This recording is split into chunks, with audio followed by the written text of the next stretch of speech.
ሰው ከ30 ቀን ውስጥ በህመም ምክንያት 5 ቀን ቢያፈጥር ለ5 ቀን ምን ማድረግ አለበት?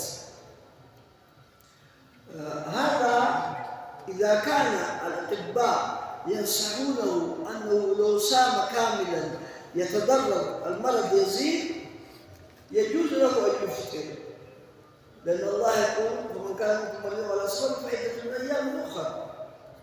لكن إذا أفطر ماذا يعمل؟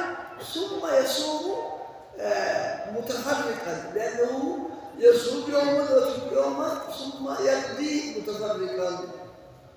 يجوز له أن يفطر إذا هذا كان بنصيحة الأطباء، إذا نصحوه بهذا يفطر، لكنه فيما بعد يقضي متفرقا.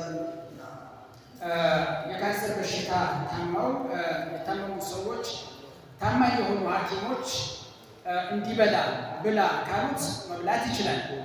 ከዛ በኋላ ግን መጾም የሚችል ከሆነ ቀስ እያለ በሂደት ቀዳኡን ይጾመዋል እያሉ ነው።